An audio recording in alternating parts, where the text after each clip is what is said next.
The celestial table wasn't just any restaurant. It floated in the darkness of space, orbiting Station Prime like a glittering jewel. Through its massive transparent dome, diners could watch ships drift past while they ate foods from 100 different worlds. Jessica Blake had worked there for 2 years now, and she thought she'd seen everything. Alien diplomats arguing over trade deals. Wealthy tourists trying foods that would kill them if the chef wasn't careful. Even a marriage proposal between two species who couldn't even breathe the same air without helmets. But nothing prepared her for the morning Mort called an emergency staff meeting. Mort was the manager, a Trilaxian whose species looked like purple octopuses squeezed into business suits. He was usually calm, but today his tentacles were shaking so badly he could barely hold his data pad. The entire wait staff crowded into the back room, confused and worried. Emperor Valthor is coming here, Mort announced, his voice cracking. Tonight. For dinner. The room exploded. Everyone started talking at once. Jessica felt her stomach drop. She'd heard stories about the Emperor of the Kellyan Empire. He ruled over 40 systems with an iron fist. His people were warriors, conquerors who'd built their empire by crushing anyone who stood in their way. And according to every story she'd heard, the Emperor had a temper that made volcanoes look calm. Why here? Asked Tommy Rodriguez, another human server. This place isn't even that fancy. Apparently he wants to observe humans, Mort said, looking directly at Jessica. And he specifically requested a human server. Jessica's heart started pounding. No. Absolutely not. Get Tommy to do it. Can't, Tommy said quickly. I'm scheduled off tonight. Family thing. Can't cancel. Mort's tentacles twisted together nervously. Jessica, you're our best server. You never mess up orders. You're polite to everyone. If anyone can handle this, it's you. Handle what, exactly? I've heard he once had a chef executed because his soup was too salty. That's just a rumor, Mort said, not very convincingly. Probably. Look, we don't have a choice. If we refuse to serve him, he could shut down this entire station. Just smile, take his order, bring his food, and stay quiet. He'll eat and leave, and we'll all survive. Jessica wanted to argue more, but she could see Mort was terrified. Everyone was. So she nodded and spent the rest of the day preparing, reviewing Kellyan customs and dietary requirements until her head hurt. By evening, the restaurant was packed. Word had spread that the Emperor was coming, and every important person on the station wanted to be there. The normal cheerful atmosphere was replaced with nervous tension. Diners spoke in whispers. Even the kitchen staff was unusually quiet. Then he arrived. The restaurant's entrance doors slid open and 4 Kellyan guards marched in first. They were massive, nearly 7 feet tall, covered in purple scales that looked like armor. They carried weapons that hummed with barely contained energy. Their eyes scanned the room, looking for threats. Then Emperor Valthor himself entered. He was bigger than his guards, his scales a deeper shade of purple that seemed to shimmer in the light. He wore flowing robes of crimson that dragged across the floor behind him. His face was angular and sharp, with yellow eyes that seemed to look right through people. When he walked, everyone in the restaurant immediately stopped talking. You could have heard a pin drop. Mort practically ran to greet him, bowing so low his tentacles touched the floor. Your Majesty, we are honored beyond words. Your table is ready. This way, please. The Emperor didn't even look at him. He just walked toward the table by the large observation window, the best spot in the entire restaurant. His guards positioned themselves around the area, their hands never far from their weapons. Jessica took a deep breath and approached with her tablet. Her hands were sweating. She could feel every eye in the restaurant watching her. Don't mess up, she told herself. Just be professional. Take his order. Smile. Don't make him angry. Good evening, Your Majesty, she said, keeping her voice steady. Welcome to the Celestial Table. My name is Jessica, and I'll be taking care of you tonight. The Emperor's yellow eyes flicked toward her for just a moment, then away, like she wasn't even worth looking at. Water. No ice. And bring me your menu. His voice was deep and cold, like he was ordering a machine instead of talking to a person. Jessica set down the water and pulled up the menu on her tablet, explaining the special dishes for the evening. The Emperor interrupted her halfway through. I don't need your commentary. I can read. Bring me the Craxian tenderloin. Extra rare. The internal temperature must be exactly 140 degrees. Not 139. Not 141. Exactly 140. Can your primitive human mind remember that? Jessica felt her face flush, but she kept her expression neutral. Yes, Your Majesty. 140 degrees exactly. Would you like any sides with that? He waved his clawed hand dismissively. Whatever. Just don't poison me. Jessica walked back to the kitchen, her jaw clenched. She'd dealt with rude customers before, but something about the way he'd said primitive human mind made her blood boil. Still, she entered the order carefully, triple-checking every detail. The appetizer came first, a delicate arrangement of Venusian crystal fruits that cost more than Jessica made in a week. She carried it out carefully, setting it down in front of the Emperor with perfect precision. He picked at it with one claw, brought a piece to his mouth, and then his entire face twisted in rage. The temperature was off by maybe 2 degrees. Maybe. That's when he started yelling. Emperor Volta's fist came down on the table so hard that dishes rattled. The crystal glass of water tipped over, spilling across the white tablecloth. Jessica jumped back instinctively, but the Emperor was already on his feet, towering over her. This is cold, he roared, his voice booming through the restaurant like thunder. Is this what passes for service among humans? Is this the best your pathetic species can offer? Every conversation in the celestial table stopped instantly. Forks froze halfway to mouths. Alien guests turned in their seats to stare. Jessica felt her face burning as every eye in the room locked onto her. The Emperor kept going, his voice getting louder with each word. I give you one simple instruction. Keep the food at proper temperature. And you cannot even manage that? Perhaps the stories are true. Perhaps humans really are too primitive to work alongside civilized species. One of the guards shifted closer, his hand moving to the weapon at his belt. Jessica could see Mort across the room, his tentacles covering his face in horror. Tommy had stopped clearing tables and was staring with his mouth open. The other servers had backed away toward the kitchen, like they were afraid the Emperor's rage might spread to them too. The Emperor leaned down, bringing his face closer to Jessica's. She could smell something sharp and metallic on his breath. His yellow eyes were filled with contempt. Well? Do you have anything to say for yourself? Or are you going to stand there like the inferior creature you are? Something inside Jessica snapped. Maybe it was the way he kept saying primitive and inferior. Maybe it was how he treated her like she was invisible from the moment he walked in. Maybe it was just 2 years of dealing with entitled customers finally reaching a breaking point. Whatever it was, when the Emperor finally stopped to take a breath, Jessica didn't apologize. She didn't cry. She didn't run away. She looked him directly in his yellow eyes and said, "Are you finished?" The Emperor's jaw went slack. His scales rippled in a wave from his head down to his neck. Around the restaurant, gasps echoed from a dozen different species. Jessica heard someone whisper, "Did she just?" But the voice cut off abruptly. Looking an Emperor in the eye was offensive in Kellyan culture. Everyone knew that. It was basically the equivalent of spitting in someone's face. The guards immediately reached for their weapons, energy humming as they powered up. But Valthor held up one clawed hand, stopping them. He seemed too shocked to even be angry anymore. Jessica's heart was hammering in her chest, but she kept talking. Her voice was calm, steady, even though inside she felt like she might pass out. Your Majesty, I will absolutely have the chef remake your appetizer. I'll stand there and watch him prepare it myself. I'll personally make sure it's exactly the temperature you want. But before I do that, I need to say something. She set down her tablet on the table, never breaking eye contact. I won't accept being screamed at. Not by you, not by anyone in this restaurant, not by anyone in this galaxy. You can be unhappy with the food. That's fair. You can tell me there's a problem. You can ask for something different. But treating me like I'm worthless because your appetizer is slightly cold? That's not about the food.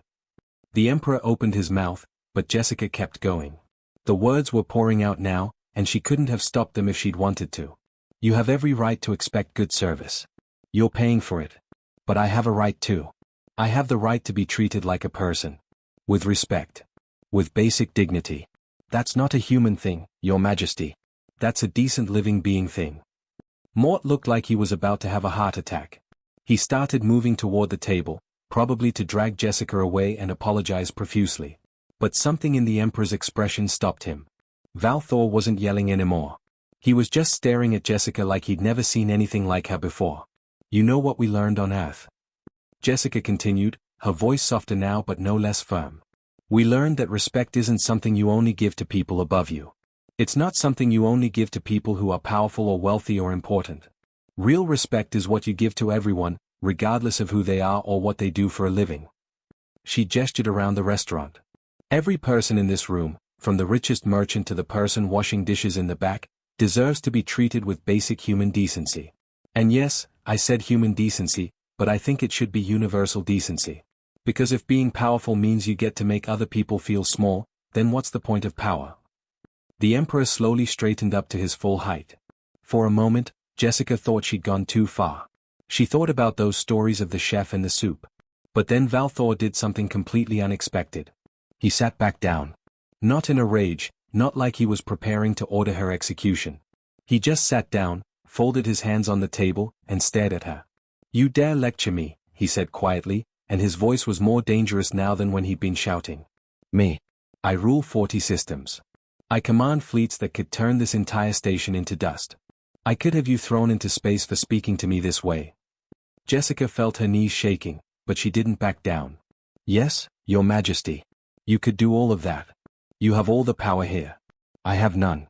But having power doesn't automatically make you right. And it definitely doesn't give you the right to treat people like they're beneath you." For several long seconds, nobody in the restaurant even breathed. The guards looked at each other, confused about whether they should act. Mort's tentacles were trembling so badly they made a soft rustling sound. Other diners sat frozen, waiting to see if they were about to witness an execution. Then Emperor Valthor leaned back in his chair, his eyes never leaving Jessica's face. "Sit down," he said. "What?" "Sit down," he repeated, gesturing to the chair across from him. "You have lectured me about respect and dignity. Now I want to understand this human philosophy of yours. Explain it to me." Jessica glanced at Mort, who looked like he might faint. She looked at the guards, who seemed just as confused as everyone else. Then she looked back at the Emperor and realized something. He wasn't mocking her. He was genuinely curious. Maybe for the first time in his life, someone had challenged him, and instead of crushing them, he wanted to know why. She pulled out the chair and sat down, and everyone in the celestial table collectively held their breath, wondering what would happen next. Jessica sat down across from Emperor Valthor, her hands folded in her lap to keep them from shaking. She could feel hundreds of eyes burning into her back. Somewhere in the kitchen, she heard a plate drop and shatter. Nobody moved to clean it up. The entire restaurant had become an audience to the strangest conversation in the galaxy. The Emperor studied her for a long moment, his yellow eyes narrowed. "You speak of respect as if it is owed equally to everyone. But that contradicts the natural order of things. I am Emperor. You are a waitress. We are not equal. How can you possibly expect the same respect I would give to a fellow ruler?" Jessica took a breath, choosing her words carefully.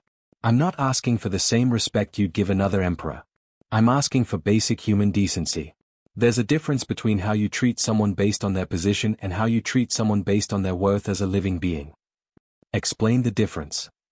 "Okay," Jessica said, leaning forward slightly. "When another emperor visits you, you probably use formal titles, follow diplomatic protocol, maybe offer gifts. That's positional respect. But when you talk to someone serving you food, do you scream at them? Do you call them primitive and inferior? Because that's not about position anymore. That's about whether you see them as a person at all." Voltha's scales rippled again, that sign of discomfort she'd noticed before. "I am Emperor. It is my right to express displeasure when service is inadequate." "Express displeasure, sure," Jessica agreed.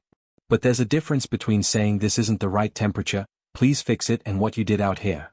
You didn't just complain about the food. You attacked me personally. You questioned my entire species. You made it about my worth as a person." The Emperor was quiet for a moment. Then he said, "This is how my father ruled. And his father before him. The Kellyan Empire was built on strength. On making others fear us. Fear ensures obedience." "Maybe," Jessica said carefully. "But fear and respect aren't the same thing. When people fear you, they obey because they are scared of what you'll do to them. When people respect you, they listen because they believe you're worth listening to. One is about power. The other is about character." Before the Emperor could respond, a voice spoke up from across the restaurant. It was a Morphean trader, his blue skin dark with emotion. "She's right, Your Majesty. My family has paid tribute to your empire for 3 generations. We pay because we're afraid. Not because we want to. Not because we believe in your rule. We pay because we know what happens to colonies that refuse." Voltha's head snapped toward the Morphean. "You dare." "Let him speak," Jessica said quietly, and somehow her voice cut through the Emperor's rising anger. Isn't that what respect means? Listening even when it's uncomfortable? The Morphean stood up, his hands trembling but his voice steady. My brother owned a small shipping company. He missed one tribute payment because his ship was damaged in a meteor storm. Your collectors didn't care about the reason. They took everything. His ships, his home, his savings. He has nothing now. He lives in my basement and can barely look his own children in the eye. A Trilaxian woman at another table stood up. Our colony world grows medical supplies that save lives across the galaxy. But we have to give half of everything we produce to your empire as taxes. Half. Our own people go without medicine so we can meet your quotas. More voices joined in. A Venusian couple talked about labor laws that forced them to work dangerous jobs for almost no pay. A human merchant described trade restrictions that crushed small businesses while Kellian corporations grew rich. One by one, people who would normally never dare speak against the Emperor found their courage. Valthor listened to it all, his expression growing darker. Jessica could see the anger building in him again, but underneath it, she saw something else. Confusion. Maybe even hurt. Like he was hearing these stories for the first time and couldn't quite believe them. Enough, he finally said, his voice cutting through the testimonies. The restaurant went silent again. He looked at Jessica. These people speak of tyranny, of oppression. But they misunderstand. Strong leadership requires firm control. Without it, there would be chaos. Maybe, Jessica said. But there's a question you should ask yourself. When you go home tonight, back to your palace with your guards and your advisors, do the people around you tell you the truth? Or do they tell you what you want to hear?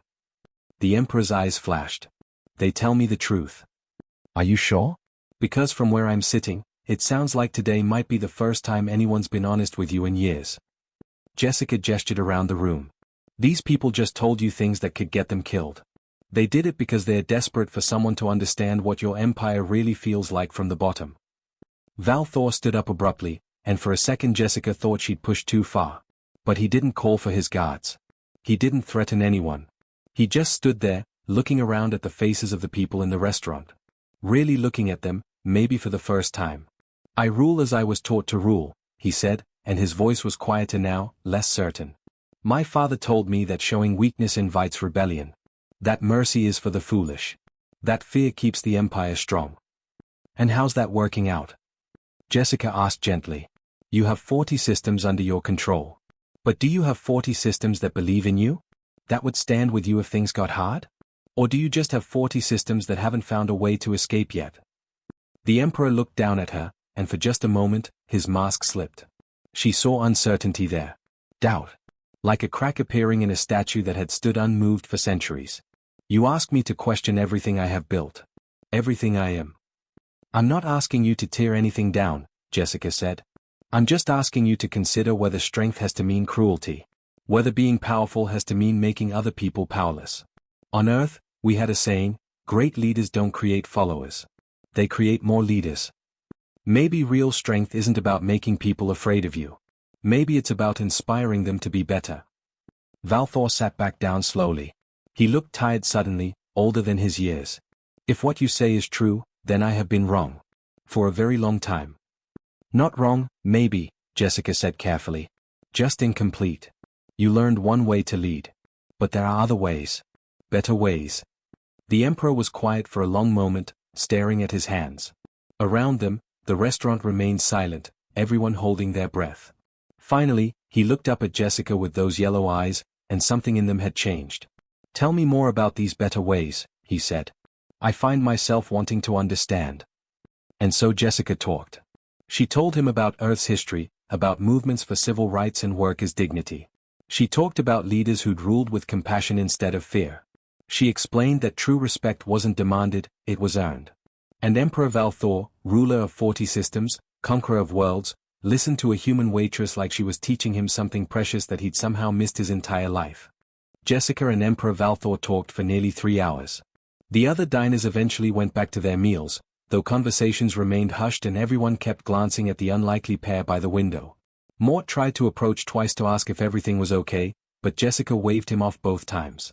The Emperor's guards stood at attention, confused but following their leader's silent command to stand down. Jessica told him about a man named Martin who'd led protests without violence, using peaceful resistance to change laws. She described movements where ordinary people stood together and demanded better treatment, not through war, but through unity and determination. She explained how Earth's greatest leaders weren't always the ones with the biggest armies, but the ones who made people want to follow them. But how does one lead without fear? Valthor asked, genuinely puzzled. If people do not fear consequences, what stops them from rebellion? From chaos? You give them something better than fear, Jessica said. You give them belief. When people believe their leader actually cares about them, when they see that following the rules makes their lives better instead of just avoiding punishment, they don't need fear. They have purpose. The Emperor was quiet, processing this. Finally, he said, "You have given me much to consider. But tell me, Jessica Blake, if I were to change, if I were to rule as you suggest, would it even matter? The damage is done. Those people spoke of their suffering. How does one undo generations of rule by fear?" One step at a time, Jessica said. The same way any big change happens. You start with one thing. One law. One policy. One action that shows people you're serious about being different. Valthor nodded slowly. Then he did something that made Jessica's jaw drop. He pulled out a credit chip worth more than she made in 3 months and placed it on the table. For the meal I never ate. And for the education I desperately needed. He stood, his guards immediately snapping to attention. But before he left, he turned back to Jessica. You are either the bravest human I have ever met, or the most foolish. I have not decided which. But I am glad we spoke. So am I, Your Majesty, Jessica said, standing and giving a small bow. Not the groveling kind that Mort had done, just a respectful acknowledgement between two people who'd shared an important conversation. After the Emperor left, the restaurant erupted. Everyone wanted to talk to Jessica, to ask what they'd discussed, to congratulate her on surviving. But what none of them knew was that a young Venusian student sitting in the corner had recorded the entire confrontation on his personal device. The initial shouting, Jessica's calm response, the way she'd stood her ground and spoken about respect and dignity. By the time Jessica got home that night, exhausted and still processing what had happened, the video had already been shared 3,000 times. By morning, it had reached 5 million views across the galactic network. By the end of the week, it was the most watched video in 12-star systems. The comments section exploded with reactions. Some called Jessica reckless. Others called her a hero. But most importantly, people started sharing their own stories.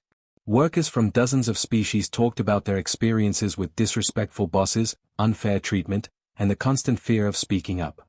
On a mining colony in the Kellyan Empire's outer territories, a human supervisor named Derek watched the video 3 times.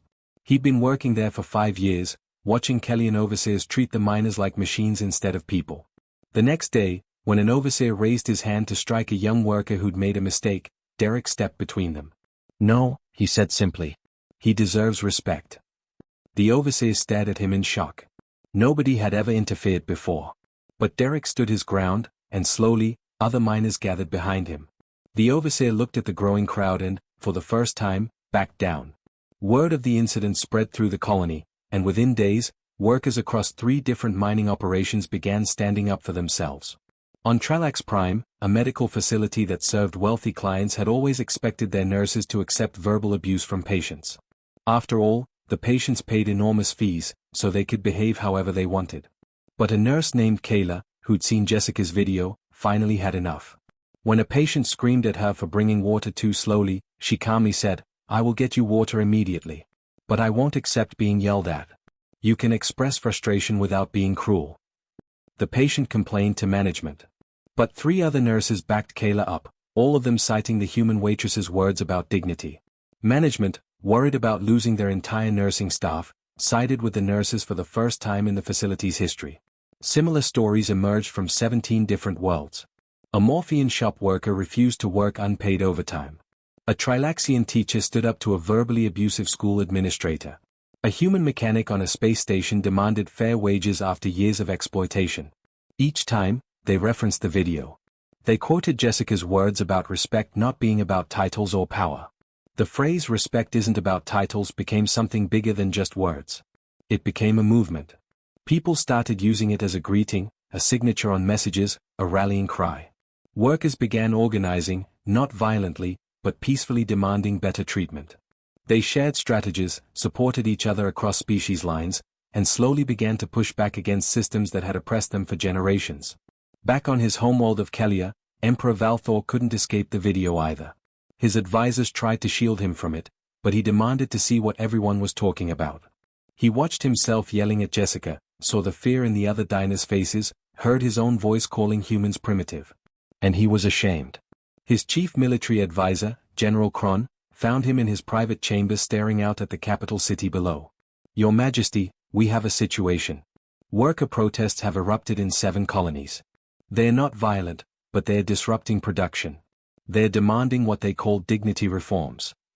We can crush these protests easily, but it would prove them right," Valthor said quietly. "It would prove that we rule through fear and violence. That we see them as tools instead of people." Kron shifted uncomfortably. "Your Majesty, with respect, they are subjects of the Empire. It is their duty to serve." "Tell me, Kron, do you respect me?" The question caught the general off guard. "Of course, Your Majesty.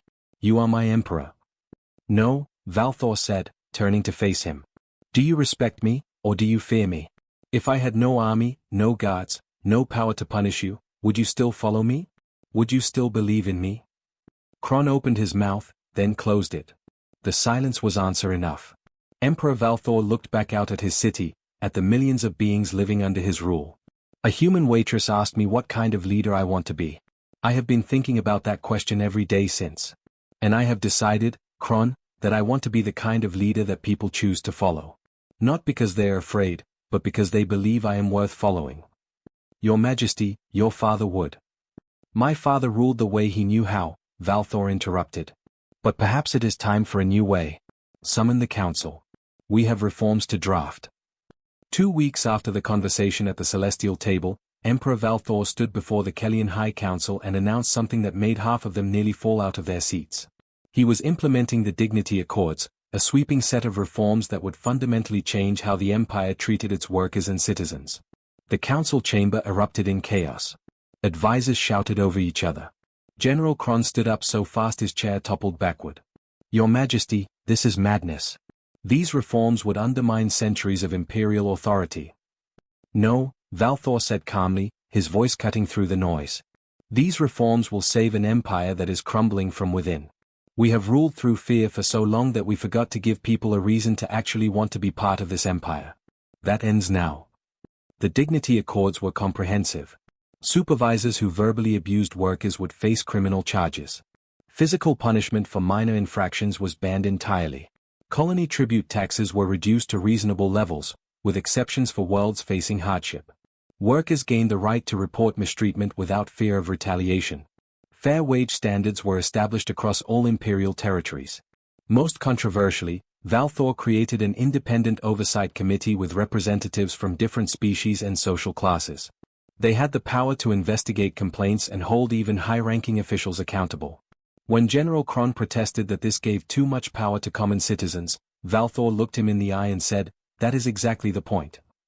The reforms didn't happen overnight. There was resistance, especially from wealthy Kelians who'd profited from the old system. Some officials tried to ignore the new laws. But Valthor, for the first time in his reign, left his palace and traveled to the colonies. He met with workers, listened to their concerns, and when he found officials violating the Dignity Accords, he removed them from power publicly. On the mining colony where Derek had stood up to the overseer, Emperor Valthor arrived unannounced. He walked through the mines, talked to the workers covered in dust and exhaustion, and asked them what they needed. When they hesitantly mentioned safety equipment that had been denied for years because it was too expensive, Valthor ordered it provided immediately. Then he fired the colony administrator who'd been pocketing the equipment budget. Word spread fast. The emperor who'd once ruled from a distant throne was actually showing up, actually listening, actually doing something. Slowly, carefully, people began to believe the changes might be real. Meanwhile, Jessica's life had become completely surreal. The Celestial Table was now the most famous restaurant in the sector. Tourists booked reservations months in advance just to eat where the conversation had happened. Mort had installed a small museum corner with photos and a holographic replay of that night, though Jessica had made him promise not to include her most awkward moments. But the fame was overwhelming. Jessica received thousands of messages daily from beings across the galaxy. Some thanked her for inspiring them to stand up for themselves. Others shared their own stories of finally demanding respect from bosses or customers. A few sent death threats from people who thought she disrespected the emperor and deserved punishment. The really strange part came when she received an official message on Imperial letterhead. Emperor Valthor was inviting her to Kelia, the Imperial homeworld, as an official ambassador for human-Kelian relations. The message was formal and diplomatic, but at the bottom was a handwritten note: "I am trying to be better. But I need help from someone who understands what better looks like." Jessica almost declined. She was a waitress, not a diplomat. She had no training in politics or interspecies relations. But then she thought about all those messages from workers who'd found courage in her words. She thought about the changes already happening across the empire. And she realized that sometimes the best person to help isn't the one with the fanciest credentials, but the one who genuinely understands what ordinary people need. She accepted on one condition: she would keep her job at the celestial table. She'd work as an ambassador part-time, but she wouldn't give up waitressing. Partly because she actually liked the job, but mostly because she never wanted to forget what it felt like to be on that side of the table, serving people who sometimes treated you like you were invisible. Her first trip to Kelia was terrifying. The Imperial Palace was massive, all soaring towers and gleaming architecture that seemed designed to make visitors feel small. Guards escorted her through corridors lined with portraits of previous emperors, all of them looking stern and intimidating. She was shown to quarters that were bigger than her entire apartment back on Station Prime. That evening, Emperor Valthor invited her to dinner. Not a formal state dinner with hundreds of guests, just the two of them in a private dining room. He looked tired, older somehow than when she'd seen him at the restaurant. "The reforms are harder than I anticipated," he admitted as they ate. "Every change I make creates 10 new problems. Officials resist. Citizens don't trust that the changes are permanent. Some colonies think it's a trap. And my own council meets in secret, plotting to reverse everything the moment they can." "Change is always hard," Jessica said. "Especially when you're changing something that's been the same way for generations. But you know what? The fact that it's hard doesn't mean it's wrong. It usually means it's important." Valthor smiled slightly. "You have a gift for making complex things sound simple." "That's because most things are simple at their core. It's people who make them complicated." Jessica set down her fork. "Can I ask you something? Why are you really doing this? I mean, you're the emperor. You could have ignored everything I said that night and nothing would have happened to you. So why?" The emperor was quiet for a long moment, staring at his plate. "Because you were right. When I returned home that night, I could not stop thinking about what you said. About the difference between fear and respect. So I conducted an experiment. I asked my closest advisors to tell me honestly what they thought of me, and I promised no consequences." "What did they say?" "Nothing," Valthor said bitterly. "They praised me, told me I was wise and strong and fair. Every word was a lie, and we both knew it. They were too afraid to tell me the truth even when I begged for it. That is when I realized I had built a palace of lies around myself. I was not a great leader. I was just a powerful one. And those are not the same thing." Jessica reached across the table and did something that would have gotten anyone else executed. She patted the emperor's hand. "You're becoming a great leader now. It's just taking time." Over the following months, Jessica traveled across the Kelian Empire, speaking at universities and worker assemblies. She talked about dignity and respect, but more importantly, she listened. She heard stories from beings who'd lived under oppression for so long they'd forgotten what fairness felt like. She learned about problems the reforms hadn't addressed. And she brought those concerns directly to Emperor Valthor, who actually acted on them. The changes rippled outward in ways nobody had predicted. Other empires, seeing the worker movements in Kelian territory, began implementing their own reforms to prevent similar uprisings. Interspecies labor unions formed, connecting workers across vast distances. Universities started teaching courses on ethical leadership, using the conversation between Jessica and Valthor as a case study. The Celestial Table became more than just a famous restaurant. It became a symbol. People proposed there, held important meetings there, made life-changing decisions at that table by the window. Mort eventually had to hire additional security just to manage the crowds. Tommy teased Jessica mercilessly about being famous, but she could tell he was proud too. 3 years after that night, Jessica stood on a stage at the Galactic Labor Conference, looking out at thousands of faces from hundreds of species. She'd been asked to give the keynote speech, something that still felt absurd to her. But as she looked at the crowd, she saw the reason she'd agreed to come. She saw beings who'd found the courage to demand better treatment. She saw workers who'd organized and won real improvements in their lives. She saw the beginning of something that might actually change how the galaxy functioned. "I'm not a hero," Jessica told them. "I was just a waitress who got tired of being yelled at. But you know what I learned? Change doesn't require you to be special. It doesn't require superpowers or armies or wealth. Sometimes change just requires one person saying no, this isn't right, and refusing to back down." In the back of the auditorium, Emperor Valthor sat quietly, listening. He'd come without guards or ceremony, just another attendee in the crowd. When Jessica finished speaking, he stood and applauded with everyone else. Later, they met for coffee. "My council still fights me on many reforms," he told her. "But the younger generation, the ones who grew up seeing these changes, they understand. They are becoming the leaders I wish I had been from the start." "You're still leading," Jessica pointed out. "You're just doing it differently now. Leading by example instead of fear." Years later, historians would mark the Dignity Accords as a turning point in galactic civilization. They'd write about the brave emperor who reformed an empire and the human ambassador who guided him. But the real story, the one that mattered most, was simpler than that. It was about a waitress who refused to be treated as less than a person. And an emperor who learned that true power comes not from making people afraid, but from giving them hope. Together, they proved that sometimes the most galaxy-changing conversations happen not in throne rooms or battlefields, but across a restaurant table where two unlikely people decided to actually listen to each other. And it all started because Jessica Blake believed, deep in her heart, that everyone deserves respect. Even an emperor. Even a waitress. Everyone.